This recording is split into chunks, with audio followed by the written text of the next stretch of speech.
Ему повезло. Входите. Ждем еще немного. Welcome back rockers. The sniper movie में आपका स्वागत है। मूवी की शुरुआत में साउथ ईस्ट एशिया के एक जंगल को दिखाते हैं जहां कुछ सोल्जर्स अपने टारगेट का इंतजार कर रहे हैं। अपने स्नाइपर राइफल से उन्होंने एक बिल्डिंग को ट्रैक किया है जिसमें सेलिब्रेशन सोसाइटी नाम की एक इलीगल कंपनी चल रही है। वे बच्चों की सुरक्षा करने का दावा करती है लेकिन असल में ऑर्गेनाइज स्मगलिंग का काम करते हैं। ये चाइनीज सोल्जर्स सेलिब्रेशन सोसाइटी के लीडर सोंगपा को खत्म करने के लिए आए हैं और इनका चीफ है जिनमिंग। लेकिन जिनमिंग सोंगपा को खत्म करने के साथ साथ बच्चों को भी बचाना चाहता है, लेकिन उसका टीममेट उसे याद दिलाता है कि हमारा मिशन सिर्फ सोंगपा को खत्म करना है, बच्चों को बचाना हमारा काम नहीं है। इसी बीच बिल्डिंग का एक लड़का एक गैस बोतल उठाता है और उसके जरिए जिनमिंग को देख लेता है। जिनमिंग बड़ा हैरान है कि लगभग 1 मील की दूरी से ये लड़का उसको कैसे देख पाया। हालांकि जिनमिंग एकदम सेफ पोजीशन पर है जहां पर उसको कोई नहीं देख सकता। कुछ देर बाद उन्हें पता चलता है कि सोंगपा अपने हेडक्वार्टर जा रहा है, लेकिन जिनमिंग अपना फोकस उस लड़के पर बनाए रखता है जिसे ऑपरेटिंग रूम में लेके जा रहे होते हैं। इस मासूम बच्चे पर एक जानलेवा ऑपरेशन होने वाला है और वे उसका हार्ट निकालने वाले हैं और उस लड़के को बचाने के लिए जिनमिंग झट से अपनी पोजीशन को चेंज करता है। इस पर उसके टीममेट को बड़ा गुस्सा आता है और वो डरता है कि ये मिशन फेल ना हो जाए। ठीक उसी वक्त सोंगपा भी ठीक उसके फायरिंग लाइन में होता है। अब जिनमिंग को फैसला करना होता है कि वो सोंगपा को शूट करना चाहता है या लड़के को बचाना चाहता है। लेकिन वो लड़के को बचाने का फैसला करता है और उस आदमी को शूट कर देता है जो लड़के पर ऑपरेशन करने वाला था। गन शॉट सुनते ही सोंगपा तुरंत कार में बैठ जाता है, लेकिन जिनमिंग किसी तरह उसके कंधे पर शूट कर देता है। अब सोंगपा के आदमी हर तरफ अंधाधुंध शूट करने लगते हैं और कई मासूम बच्चे भी मारे जाते हैं। सोल्जर्स अपने दुश्मन को तो हरा देते हैं लेकिन उनका टारगेट सोंगपा बच निकलता है, इसीलिए उनका मिशन अब फेल हो गया है। जिनमिंग उस लड़के को बचा लेता है और उसे अपने साथ लेके जाने का फैसला करता है, लेकिन दूसरे सोल्जर्स उस पर इल्जाम लगाते हैं कि तुम्हारी वजह से ही सोंगपा बच गया और अब वो न जाने कितने मासूम लोगों की जान लेगा। 10 साल बाद जिनटाई नाम के एक जवान को दिखाते हैं जो स्नाइपर ट्रेनिंग ले रहा है। ये वही लड़का है जिसे मिंग ने सेलिब्रेशन सोसाइटी से बचाया था। अब जिनटाई अपने बैच के सबसे अच्छे स्नाइपर्स में से एक है। इनका ट्रेनर और कोई नहीं बल्कि स्नाइपर जिनमिंग है। जिनटाई पूरी मेहनत से ट्रेनिंग कर रहा होता है और अपने बेहतरीन स्किल्स डेमोन्स्ट्रेट करता है, लेकिन वो हमेशा ज़ॉम्बी से हार जाता है जो इस बैच की बेस्ट स्नाइपर है। दरअसल जिनमिंग ने जिनटाई के साथ साथ ज़ॉम्बी को भी उसी कंपनी से बचाया था और दोनों को जिनमिंग ने ही बड़ा किया है। अगले सीन में दिखाते हैं कि जिनटाई को सोंगपा को खत्म करने का मिशन सौंपा गया है। ये जानकर ज़ॉम्बी जिनमिंग से पूछती है कि आपने ये मिशन मेरी जगह जिनटाई को क्यों दे दिया, लेकिन जिनमिंग खामोश रहता है। अब जिनटाई अपने स्नाइपर पोजीशन पर दुश्मन के मूवमेंट्स बड़े ध्यान से देख रहा है। मॉनिटरिंग रूम में कैप्टन वोंग जिनमिंग को इन्फॉर्म करता है कि वे अपने मिशन में 7 बार फेल हो गए हैं। उसे शक होता है कि उनकी टीम में सेलिब्रेशन सोसाइटी का कोई जासूस है। इसी बीच दुश्मन जिनटाई और उसकी टीम को देख लेते हैं और उन पर अटैक करते हैं। जिनमिंग जिनटाई को ऑर्डर देता है कि मिशन अबॉर्ट करके लौटाओ। अब उसे यकीन हो जाता है कि वोंग ठीक ही कह रहा था। इतने में सोंगपा के आदमी उनके सारे कम्युनिकेशन और मॉनिटरिंग चैनल्स को जाम कर देते हैं और फिर यहाँ ये सारे सोल्जर्स को इंस्ट्रक्शन नहीं दे पाते। लेकिन जिनमिंग की कम्युनिकेशन लाइन में थोड़ा सिग्नल आ रहा होता है और जिनटाई बताता है कि मैं सोंगपा को खत्म किए बगैर वापस नहीं लौटूंगा। अब और कोई रास्ता ना पाकर जिनमिंग ज़ॉम्बी की लीडरशिप में दूसरी टीम को भेजता है, लेकिन वोंग कहता है कि जब तक उस जासूस का पता नहीं चल पाता हमें दूसरी टीम को नहीं भेजना चाहिए, क्योंकि दुश्मन को हमारे हर मूवमेंट्स की खबर मिल रही है। इस तरह यह मिशन कभी सक्सेसफुल नहीं होगा। इस पर जिनमिंग और वोंग के बीच बहुत बहस होती है। कुछ देर बाद उनका कनेक्शन ठीक हो जाता है और तब जिनटाई इन्फॉर्म करता है कि हमने ये जगह क्लियर कर दी है, लेकिन सोंगपा यहाँ पर भी नहीं है। फिर वो फुटेज को रिप्लाई करता है। फिर कैप्टन वोंग उसको एविडेंस तलाशने को कहते हैं। कुछ देर ढूंढने के बाद जिनटाई को एक लैपटॉप मिलता है जिसमें वेपन्स, ड्रग्स और ह्यूमन ऑर्गन्स की इलीगल सेल की सारी इन्फॉर्मेशन होती है। वहां उसे जिनमिंग की एक फोटो भी मिलती है। अब सभी को शक होता है कि कहीं वो जासूस खुद जिनमिंग तो नहीं है। जिनमिंग अपनी सफाई में कुछ कहना चाहता है, लेकिन वोंग ज़ॉम्बी को ऑर्डर देता है कि जिनमिंग की गन ले लो। जिनमिंग बहुत दुखी होता है कि 30 साल की सर्विस के बाद भी उस पर शक किया जा रहा है। जब ज़ॉम्बी जिनमिंग की गन ले लेती है तो असली जासूस जिनमिंग पर शूट करता है, लेकिन खुशकिस्मती से ज़ॉम्बी जिनमिंग को बचा लेती है। अब वहां पर हलचल मच जाती है। तब पता चलता है कि जासूस एक नहीं बल्कि आर्मी बेस के कई सोल्जर्स सोंगपा के लिए काम कर रहे हैं। अब आवाज को सुनकर जिनटाई तुरंत अपने साथियों को बचाने के लिए आ जाता है। आर्मी बेस में ज़ॉम्बी और जिनमिंग मिलकर दुश्मनों से लड़ते हैं। जब जिनटाई वहां पहुंचता है तो उसे अपने साथियों की लाशें मिलती है। वोंग भी मरने की हालत में होता है और वो जिनटाई को बताता है कि असली गद्दार जिनमिंग और ज़ॉम्बी हैं। अब ये सुनकर जिनटाई एकदम शॉक हो जाता है। अब इससे पहले कि वो कुछ कर सके जिनमिंग उसके सर पर गन पॉइंट करता है और कहता है कि मैं तुम्हें कुछ नहीं करूंगा, लेकिन जिनटाई को उस पर विश्वास ही नहीं होता और उन दोनों की लड़ाई होती है। कुछ देर बाद ज़ॉम्बी भी फाइट में शामिल हो जाती है। जिनटाई जाओमी को शूट करता है, लेकिन जिनमिंग बीच में आ जाता है और उसे गोली लग जाती है। अब सोंगपा आर्मी बेस में आकर एक बजूका से पूरी बिल्डिंग गिरा देता है। 8 साल बाद जिनटाई सड़कों पर आ चुका है, क्योंकि वो सोंगपा को खत्म करने के मिशन को अभी तक पूरा नहीं कर पाया। वो शराब पीकर सड़क पर चल रहा होता है। तब फैंग नाम का एक छोटा लड़का भाग कर आता है। कुछ आदमी उसको चेस कर रहे होते हैं, क्योंकि उसने पैसे चुराए थे। फैंग जिनटाई को पापा कहकर पुकारता है। ये सुनकर वे जिनटाई को मारते हैं और उसके पैसे छीन लेते हैं। फिर जिनटाई फैंग को उसकी माँ के पास लेके जाता है, जिसका नाम मिया है। मिया एक बार में एक एस्कॉर्ट का काम करती है। जिनटाई उससे अपने पैसे मांगता है, लेकिन उसके पास भी पैसे नहीं होते। अब जिनटाई फैंग को अपने साथ लेके जाता है और कहता है कि जब तक मेरे पैसे वसूल नहीं हो जाते, तुम्हारा बेटा मेरे लिए काम करेगा। वो फैंग को अपने घर लेके आता है, जो घर कम और कबाड़ खाना ज्यादा लगता है। वो फैंग से कहता है कि आइंदा कभी चोरी मत करना।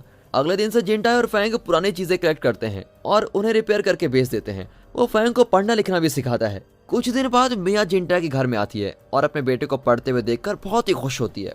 मिया के चेहरे पर एक घाव को देखकर फैंग समझ जाता है कि उसकी माँ को कस्टमर्स ने पीटा है। फिर वो जिनटाई से कुछ पैसे छीनकर अपनी माँ को देता है और कहता है कि तुम कुछ दिन काम मत करो। रात को जिनटाई और मिया मिलकर डिनर करते हैं। मिया बताती है कि फैंग की देखभाल करने के लिए उसे जबरदस्ती ये काम करना पड़ रहा है। इसी बीच फैंग जिनटाई का एक सीक्रेट बॉक्स खोल देता है। उसमें एक खतरनाक स्नाइपर राइफल होती है। तभी ऐन वक्त पर जिनटाई आकर बॉक्स को बंद कर देता है। फैंग पूछता है कि ये क्या, तुम किलर हो या पुलिसमैन? लेकिन जिनटाई कोई जवाब नहीं देता। अगले सीन में एक बूढ़ा आदमी अपने शानदार कमरे में खाना खा रहा होता है। ये कोई और नहीं, जिनमिंग है। तब जाओमी आकर उसे बताती है कि हमें ऐसे बच्चे का पता चल गया है जिसका ब्लड टाइप आपके ब्लड टाइप से मैच करता है। अब 8 साल पहले का फ्लैशबैक दिखाते हैं। जिनमिंग को गोली लगने के बाद जाओमी उसको डॉक्टर के पास लेके गई थी। जिनमिंग की जान तो बच गई थी, लेकिन डॉक्टर ने बताया था कि उसे जिंदा रहने के लिए 3 या 4 साल में एक बार हार्ट ट्रांसप्लांट करना होगा। ऊपर से जिनमिंग का ब्लड टाइप बहुत रेयर है, इसीलिए उसके जिंदा रहने के चांसेस बहुत ही कम है। तब सोंगपा ऑपरेटिंग रूम में आया और उसने कहा कि जिनमिंग हमेशा से मेरा पालतू कुत्ता रहा है। ये सुनकर जाओमी जिनमिंग को शूट करने जाती है, लेकिन उसे याद आता है कि जिनमिंग ने उसकी जान बचाई थी, इसीलिए वो खुद को रोक लेती है। तब जिनमिंग को भी होश आ जाता है और वो जाओमी से कहता है कि तुम अपना फैसला खुद ही करो। कुछ सेकंड सोचने के बाद वो सोंगपा को शूट करने का सोचती है, लेकिन सोंगपा के आदमी उसके पैर में शूट कर देते हैं। जब उसकी सारी उम्मीदें खो चुकी थी, तब लॉन्ग नाम का एक आदमी वहां पर आया और सोंगपा के सभी आदमियों को उसने भून डाला। इसके बाद जिनमिंग ने सोंगपा के सारे बिजनेस को टेक ओवर कर लिया था और तब से जाओमी और लॉन्ग उसके असिस्टेंट बन गए। अब प्रेजेंट में दिखाते हैं तो फैंग खाना, ड्रिंक्स और पैसे लेकर आता है। जिनटाई को लगता है कि उसने फिर चोरी की होगी और वो फैंग को लात मारकर घर से निकाल देता है। कुछ देर बाद उसे याद आता है कि फैंग के हाथ में खून था। तब पता चलता है कि उसने अपना खून डोनेट करके पैसे कमाए थे। वो तुरंत फैंग को रोकने की कोशिश करता है, लेकिन इतने में लॉन्ग और उसका आदमी उसको किडनैप कर लेते हैं। जिनटाई उसको बचाने की बहुत कोशिश करता है, लेकिन सफल नहीं हो पाता। वो ब्लड सेंटर जाकर फैंग की डिटेल्स मांगता है। जब डॉक्टर नहीं देता तो वो उसको पीटकर सारे इन्फॉर्मेशन कलेक्ट कर लेता है। अब उसे पता चलता है कि फैंग का खून वर्ल्ड रेस्क्यू ऑर्गेनाइजेशन को भेजा गया था। अगले सीन में जिनटाई एक स्टाफ मेंबर के भेस में उस ऑर्गेनाइजेशन में घुस जाता है। अंदर उसे कई लाशें भी मिलती है, लेकिन फैंग की लाश नहीं होती। उसे तसल्ली होती है कि फैंग जिंदा है और तभी एक डॉक्टर आकर उसकी गर्दन पर कुछ इंजेक्ट करता है। जिनटाई मुड़कर देखता है तो पहचान जाता है कि ये वही डॉक्टर है जिसने बचपन में उसका हार्ट निकालने की कोशिश की थी। वो डॉक्टर को पीटने लगता है और फैंग की लोकेशन पूछता है। अब इससे पहले कि वो कुछ बताए तो जाओमी उसे शूट कर देती है। वो पास वाली बिल्डिंग से जिनटाई पर भी एम कर रही होती है, लेकिन जिनटाई बचकर कमरे से बाहर चला जाता है। इतने में लॉन्ग के आदमी उस पर अटैक करते हैं, लेकिन वो सबको खत्म कर देता है। फिर लॉन्ग से उसकी घमासान लड़ाई होती है, लेकिन उस इंजेक्शन की वजह से वो बहुत ही कमजोर होता जाता है और टॉप फ्लोर से नीचे गिर जाता है। लेकिन इसके बावजूद वो बचकर घर लौट आता है। मिया उसके घाव पर अब दवा लगाती है। जिनटाई प्रॉमिस करता है कि मैं किसी भी तरह फैंग को बचा लूंगा। कुछ देर बाद वो अपना सोल्जर आउटफिट पहनकर युद्ध के लिए तैयार हो जाता है। अगले सीन में जिनटाई लगभग 1 मील की दूरी से लॉन्ग के हाथ पर शूट करता है, फिर उसको चेस करके एक जगह लॉक कर देता है। अब लॉन्ग घबराकर उसको एक जगह लेने जाता है जहां कई बच्चों को रखा गया है। अब वहां के कंप्यूटर ऑपरेटर के सामने वो लॉन्ग को खत्म कर देता है और उसे वर्ल्ड रेस्क्यू ऑर्गेनाइजेशन के अकाउंट्स को हैक करने को कहता है। जब जाओमी को हैकिंग का पता चलता है तो वो तुरंत जिनटाई को कॉल करती है और उसे पैसों का लालच देती है, लेकिन जिनटाई नहीं मानता। अब जिनटाई उसको एक डील ऑफर करता है कि तुम फैंग को मेरे हवाले कर दोगी तो मैं तुम्हारे इलीगल कामों का डाटा तुमको लौटा दूंगा। फिर जाओमी उसकी डील को मंजूरी कर लेती है और आधी रात को ईस्ट सिटी बिल्डिंग में मिलने को कहती है। जब जाओमी वहां पहुंचती है तो फैंग को लेने एक औरत आई होती है। गुस्से में जाओमी दोनों पर कुछ वार्निंग राउंड फायर करती है और जिनटाई से कहती है कि तुम चुपचाप मेरे सामने आ जाओ। लेकिन जब वो नहीं आता तो जाओमी मिया को मार डालने का ऑर्डर देती है और कहती है कि फैंग को कुछ नहीं होना चाहिए क्योंकि हमें फैंग का हार्ट चाहिए। अब मिया और फैंग को दुश्मन घेर लेते हैं, लेकिन जिनटाई दूर से उन सबको खत्म कर देता है। ज़ॉमी और जिनटाई के बीच स्नाइपर्स बैटल शुरू हो जाती है और इसी बीच मिया और फैंग भागने की कोशिश करते हैं, लेकिन ज़ॉमी मिया को पकड़कर एक चेयर से बांध देती है और उसे अपने आगे कवर की तरह यूज करती है। वक्त निकला जा रहा है, इसलिए जिनटाई तुरंत एक पोजीशन सेलेक्ट करता है जहां से उसको क्लियर शॉट मिल जाता है। अब दोनों एक दूसरे पर एम करके फायर करते हैं। ज़ॉमी जिनटाई की छाती पर शूट करती है और जिनटाई चेयर के पैर पर शूट करता है। इस वजह से ज़ॉमी बिल्डिंग से नीचे गिर जाती है। जिनटाई ने अपनी छाती पर एक बुलेट प्रूफ आयरन पीस रखा था, जिसकी वजह से वो बच जाता है। वो मिया से कहता है तुम जल्दी वहां से भागो, लेकिन न जाने कहां से जिनमिंग आ जाता है और मिया को मार डालता है। और जैसे ही जिनटाई वहां पहुंचता है तो जिनमिंग फैंग को लेकर वहां से निकल पड़ता है। अगले सीन में जैसे ही जिनमिंग अपने घर पहुंचता है तो वो सीधे हार्ट ट्रांसप्लांट की तैयारी करने लगता है।